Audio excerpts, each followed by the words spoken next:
unto our world is Mother Teresa. And someone asked her, so what did you do in the streets of Calcutta?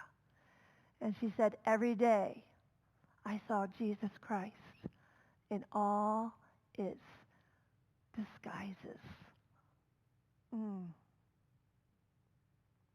Mother Teresa, she quotes, kind words can be short and easy to speak, but their echoes are truly endless. So it is that kindness that we have within us that we can be kindness to ourselves, because we really can't be kind to anyone else out in the world until we be kind to ourselves. And understand that we are a slice of God, and that we are that beautiful emanation of the Most High. And when we can be kind to ourselves, we can be kind to all people around us.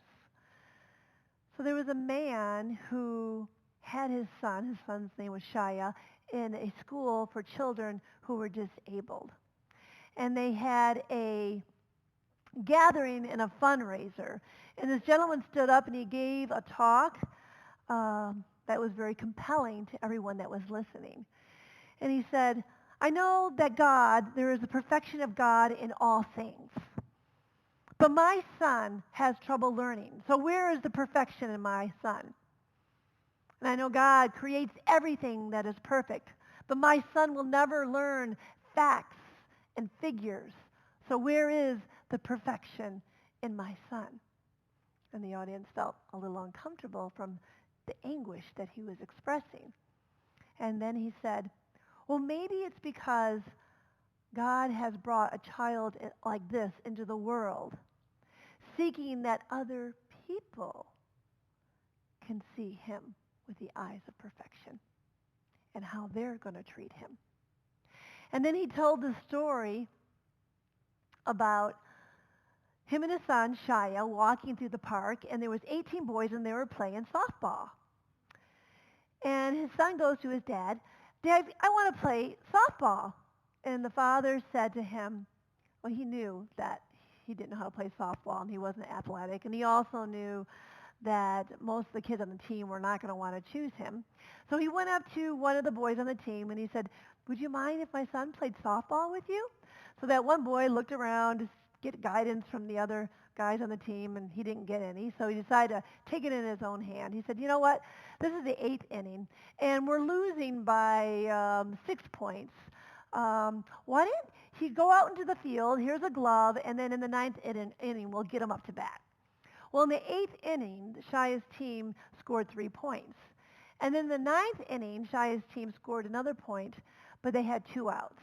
And the bases were loaded. And Shia's turn was up to bat. And the father's thinking, oh, I wonder if they're going to let him bat. And they did. They let him bat, so Shia got up there to bat, and he didn't even know how to handle a bat. He didn't even know how to hold it. And so the pitcher came in closer to him, and threw a softball. And he swung it, but he did it clumsily, and he didn't even hit the ball. And so one of the teammates came behind Shia and put his arm around him and grabbed the bat with him.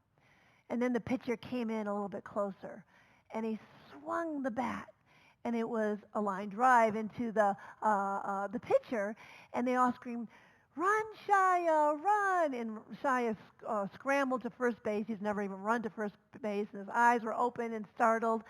And the pitcher took the ball, and he easily could have threw it to first base, but no, he threw it in a high arc way out into the outfield past the first baseman.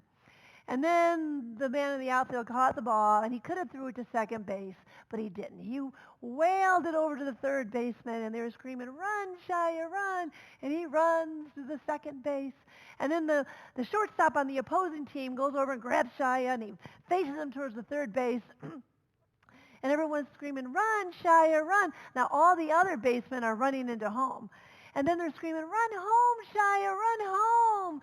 So Shia ran home, and after they ran home, they picked him up on his shoulder. And 18 boys made this child a hero. They connected to spirit. And as the man told the story of how his son made a grand slam and he helped his team win, tears were rolling down his eyes. And he said, those 18 boys became God perfection in that moment. Wow.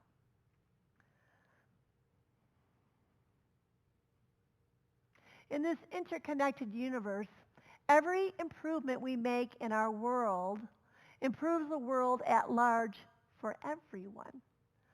It is a scientific fact. What is good for you is good for me. David Hawkins wrote the book Power versus Force, and he calibrates everything by energy levels. And he said that one person with a high energy level who has the attitude of optimism and the willingness to be non-judgmental can counterbalance 90,000 people. 90,000 people. He says an avatar who has the high consciousness, the fourth kingdom of consciousness, and who deserves the title of Lord, like Lord Krishna, Lord Buddha, or Lord the Jesus Christ, can counterbalance all of humanity. Yeah. So here we are today in this time in our world that's asking for great change, right? It's all over the news. But in reality, we know that the change doesn't come from the outside. The change doesn't come from the one person. The change comes from you, right? The change comes from you calibrating at a very high level of giving love to the world, and first giving love to ourselves. And when we have this peace and this love and this harmony within our own body and our own mind and our own spirit, then you become the avatar for the people of the world. And so it is. I want to invite Terry to come forward. So I invite you to close your eyes and go within, and let's pray for this intention that you gave the world. Yes. So as we